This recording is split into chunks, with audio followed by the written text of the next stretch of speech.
You're listening to the Alliant Specialty Podcast, dedicated to insurance and risk management solutions and trends shaping the market today. Welcome back to yet another Alliant Specialty Podcast. Once again, joined by the Cyber team. We're going to do our favorite thing we do every December, predictions. What's happening? What's going to happen in 2024?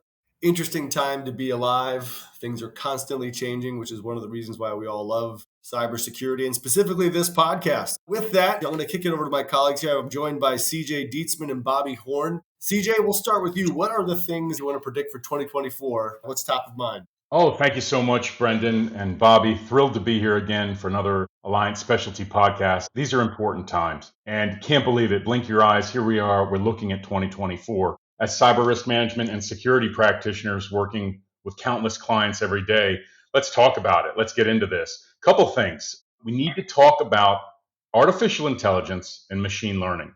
Beyond the hype, beyond the buzz, these are real technologies, whether it's the use of chatbots, whether it's autonomous self-driving technologies that we see every day in everyday life, whether it's use cases in law enforcement for certain analytics and sensors and fast tracking to enhance the life of everyday citizens, the use cases are broadening and deepening across industry sectors. A couple things we got to be wary of, though, Brendan. The overly optimistic assumptions about how fast organizations are going to start to see these returns on investment, certainly, but then rapid adoption of anything, including AI, unfortunately, has the undesirable side effect of exposing organizations to vulnerability and threat actors.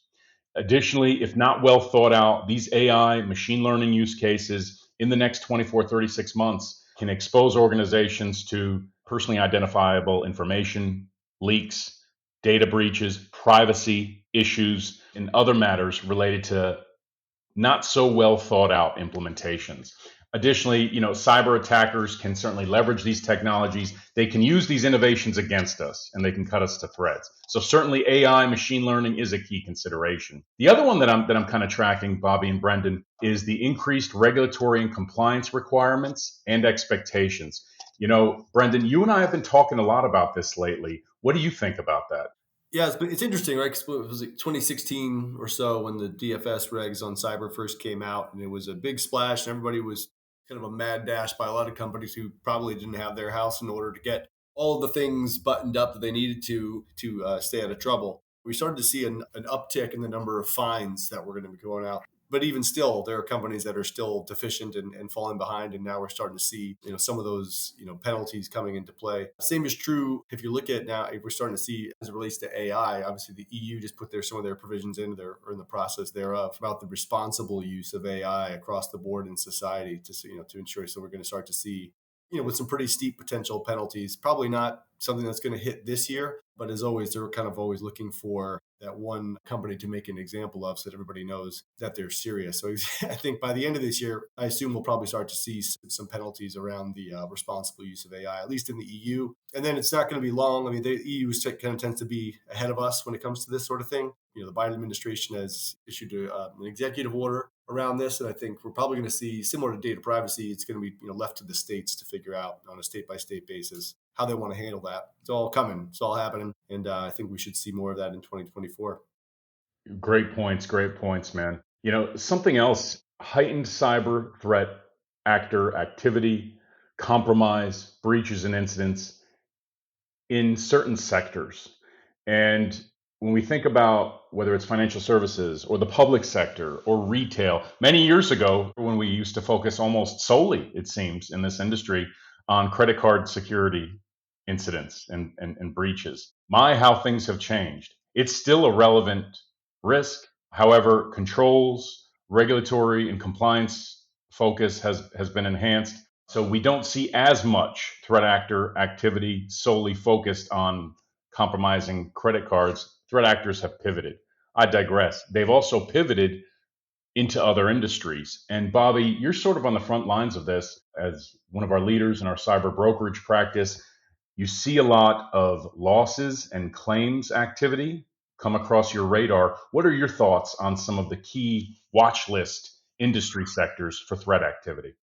Yeah, thanks, CJ. It's a good question. I think historically, right, it's always kind of been healthcare, financial institutions that seem to have the biggest target, but they also seem to also have the best controls in place, but certainly on the financial institution side. I'd say, but other industry classes that we certainly are focused on, public entity and municipalities, right? That's a huge target for threat actors to go after because they don't always have the best controls. And that is starting to change. That has changed certainly among our client base pretty significantly over the last 12 months, just, getting them aware of what the different exposures are, better understanding of what their exposures are, so they can put in certain controls to mitigate potential losses. But I'd also like to kind of pivot back to something you mentioned earlier, CJ, around AI. We certainly can expect threat actors taking advantage of the expansion of AI, particularly these large language models, these LLMs that present a unique challenge for certainly for the insurance industry, and obviously our clients. But I think with the broadening of this technology, you're going to see a lot more sophisticated attacks through social engineering and spear phishing type attacks against companies. And I think, that's something to be certainly mindful of. From the underwriting side,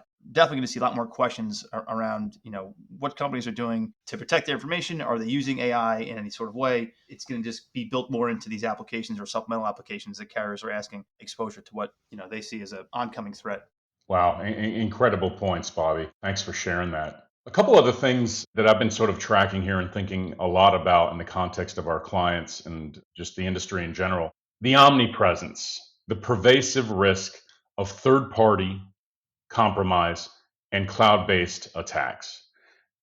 Cloud use cases, cloud service providers continue to deepen and expand across commercial organizations globally, as well as public entity organizations. The cloud use cases out of the box, your cloud environment, organization, public entity, your cloud environment may not be secure. You need to assume a state of compromise, not assume a state of hardening and reasonable security.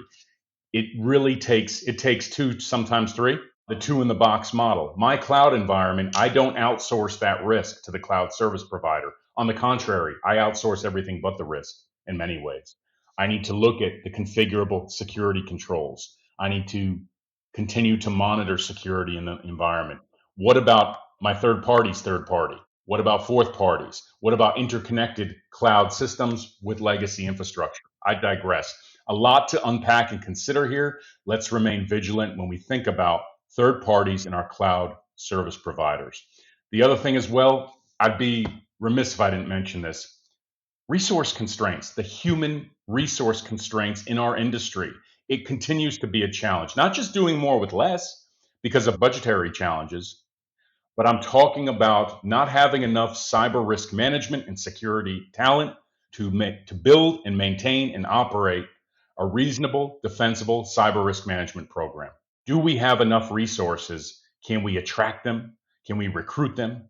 Can we onboard them, retain them, develop them to enable the organization to achieve its objectives? Or are we struggling with trying to do too much with just not enough talent? Brendan, something else you and I have been talking quite a bit about. Listen, this is an election year and there are nation state actors. When I think about the big four, Russia, North Korea, Iran, China, what do we think is going to happen in 2024 election year, nation state actors? Go ahead. Well, yeah, it is. It's going to be an interesting year. But no, I think in terms of predictions for the election, I mean, I'm thinking we're going to see more of the same, right? A lot of, deliberate attempts to spread disinformation and misinformation through social media and virtually every other channel possible. What really has me concerned about this coming election is the deepfakes, right? We saw this a little bit with, something that the Russians did with President Zelensky. I mean, and I watched the video and it looks a lot like he says, it looks exactly like he says, we're ready to surrender. So, I mean, I think we're going to start to see a lot of that. It's one of the things that gives me the most afraid of, right? Going in terms of like the continual undermining of factual information as it relates to elections and many other things. And so I think deepfakes is just yet another mechanism that can be deployed by people who are trying to sow the seeds of discord and disrupt an otherwise functioning society. Looking forward to it just in some ways because I think it'll be interesting, but also cringing and buckling a seatbelt here because it's going to be a bumpy ride. No doubt, no doubt. Thanks for that, Brendan. Bobby, what discussion about cyber risk management and security and building a program that's reasonable and defensible would be complete without talking about the state and the future state of the cyber insurance market? Bobby, what are we looking at here? Yeah, so I think 2023, right, was an important year as far as the cyber market's just maturity level, right? I mean, we for two plus years in a very hard cycle where rates were just going up every other week, clients getting hit with huge triple digit increases on their renewals. Whereas 2023, we finally saw a leveling off of the marketplace, which I thought was critical for this survival of this product to continue going on. Rates have been coming down pretty consistently for the most of 2023, and we expect that to continue through 2024, at least the first half. We can certainly say that we don't expect there to be any major changes from an underwriting perspective or rate changes in that first half. All that being said, in our conversations we have with our markets and insurers, ransomware attacks continue to increase every year. If you look at, there's a couple reports that we look at on a monthly basis, and ransomware attacks are up every month of the year, and that just shows that 2022 seems to have been a bit of an anomaly. I think a lot of that has to do with the war in Ukraine, where the threat actors were, as opposed to deploying their malware against innocent third parties, they were kind of going after each other. But we have seen significant increases in ransomware attacks in 2023, and that doesn't seem to be letting up as we move into 2024. So at some point, there's going to be a breaking point where carriers are going to have to do something to maybe hold the line on rates going down. We'll see when that actually takes place, because there are still, a lot of carriers out there looking to put more premium on their books. But, claims are trending up, rates are still trending down. So it's an interesting spot to be in. But certainly we're as on top of it as we possibly can be, in our discussions with not only our US markets, but also our London partners as well. Fantastic, fantastic. Well, what a fulsome conversation, Brendan. What do you think? Yeah, be interesting to see. We'll come back next around this time next year to see how accurate our predictions were. But as always, a pleasure to have these conversations with you guys, and we thank Alliant for giving us the opportunity to chat through our thoughts on 2024. But unless anyone else has any other thoughts, I'm good to sign off for the year. I'm going to try to take care of this cold, and we'll see you in 2024.